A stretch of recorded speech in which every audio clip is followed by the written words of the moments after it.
En este segundo video sobre querida Amazonía, vamos a explorar los 4 sueños de lo cual escribe el Papa Francisco. Podemos comenzar con el inicio de la encíclica que mencionan los 4 sueños en forma de resumen. Dice él: sueño con una Amazonía que luche por los derechos de los más pobres, de los pueblos originarios, de los últimos, donde su voz sea escuchada y su dignidad sea promovida. Sueño con una Amazonía que persevere esta riqueza cultural que la destaca, donde brilla de modo tan diverso la belleza humana.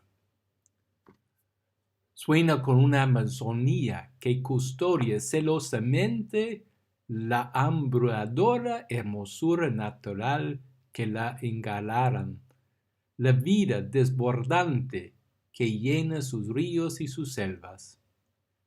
Sueño con comunidades cristianas capaces de entregarse y de encarnarse en la Amazonía, hasta el punto de regalar a la Iglesia nuevos rostros con rasgos amazónicos. El primer sueño es el sueño social, donde dice que nuestro sueño es el de una Amazonía que integre y promueva a todos sus habitantes para que puedan consolidar un buen vivir. Pero hace falta un grito profético y una ardua tarea por los más pobres.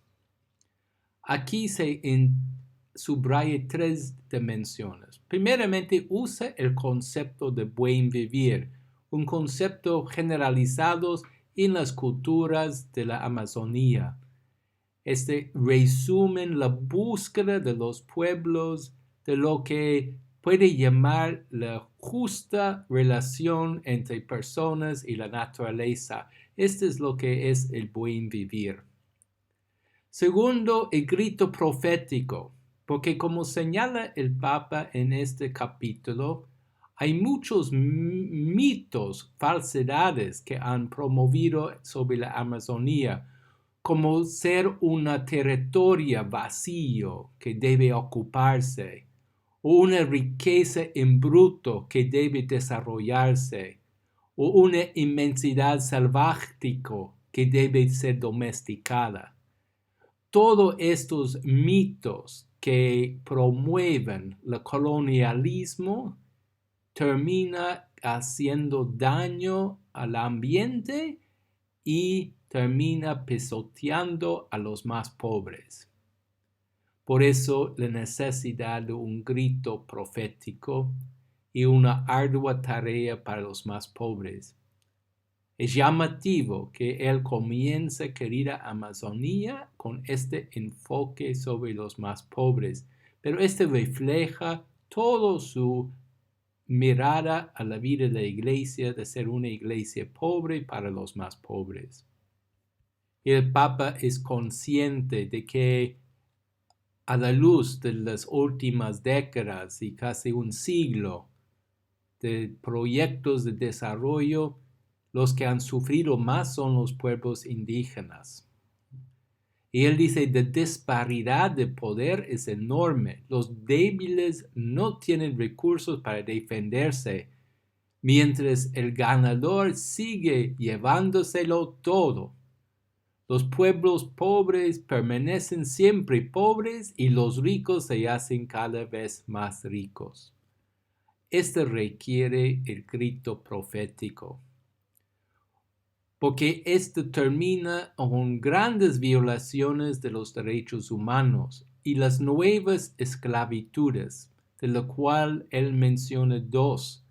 Uno es la peste del narcotráfico, que pretende someter a los indígenas, y la otra es la trata de personas, la nueva forma de esclavitud, que aprovecha de quienes fueron expulsados de su contexto cultural y migran a las ciudades y son llevados en redes de prostitución y de trata humana. El Papa hace una llamada de superar estas mentalidades de colonización para construir redes de solidaridad y desarrollo. El desafío consiste en asegurar una globalización en la solidaridad, una globalización sin dejar nadie al margen. Y esta es la meta que debemos contribuir a todos. Una de las riquezas de los pueblos amazónicos es precisamente su capacidad de fraternidad, un espíritu de comunión que tienen particularmente marcado.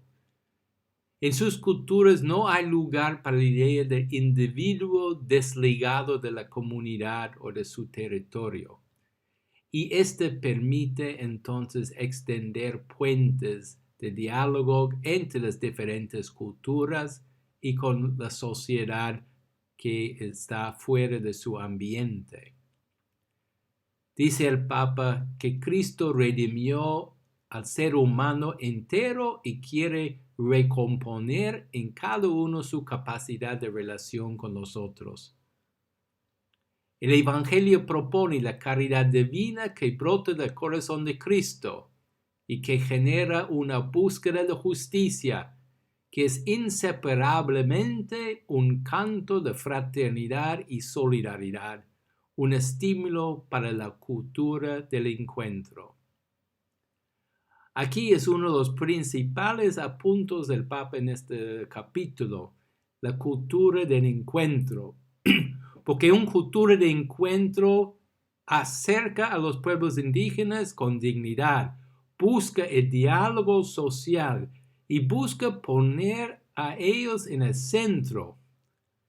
Los demás, dice el Papa, son llamados a participar como invitados, pero los que están en el centro son los habitantes de la Amazonía, los pueblos indígenas. Y esta es la cultura de encuentro, cultura de respeto. Por eso dice, es necesario lanzar una voz profética, porque ellos actualmente son marginados y excluidos y deben estar en el centro. Este nos lleva al segundo capítulo de Querida Amazonía, el sueño cultural. El Papa subraya que hay una gran riqueza cultural en los pueblos indígenas, la multitud de culturas. Y él dice que ellos nos aportan a todos que viven fuera una gran riqueza. Así como hay potencialidades en la naturaleza que podrían perderse para siempre, lo mismo puede ocurrir con culturas que tienen un mensaje todavía no escuchado y que hoy están amenazados más que nunca. Se ve esto en la migración. Antes de la colonización, la población se centraba en las márgenes de los ríos y lagos de la Amazonía. Con el avance colonizador, este expulsó a los antiguos habitantes hacia el interior de la selva. Pero ahora, con la desertificación, con la búsqueda de cortar los árboles, con la búsqueda de convertir áreas de árboles en agricultura, todas estas tendencias ahora están expulsándolos del interior hacia las ciudades, las periferias de la pobreza. Y ahí viven en una miseria extrema, pero también en una fragmentación cultural porque han perdido el lugar que sostenían sus valores. Y así es la crisis actual de estos pueblos. Son muchos de estos pueblos y cada uno tiene su propia cosmovisión, tan variados como el territorio que es la Amazonía. Pero hay un gran riesgo de perder esta riqueza. El Papa dice que esta multitud cultural aporta algo importante a todo el mundo. Esta variedad cultural que desarrollan un tesoro cultural estando enlazados con la naturaleza, con fuerte sentido comunitario, advierten con facilidad nuestras sombras, que nosotros no reconocemos en medio del pretendido progreso. Aquí el Papa subraya cómo nos aporta a todos nosotros que no estamos en la Amazonía esta riqueza de estos pueblos. El encuentro intercultural, la diferencia cultural entre diferentes pueblos y diferentes partes del mundo, este encuentro puede ser un encuentro de respeto y de puentes. Dice el documento, de este modo de diferencia, que puede ser una bandera o una frontera, se transforma en un puente. La identidad y el diálogo no son enemigos.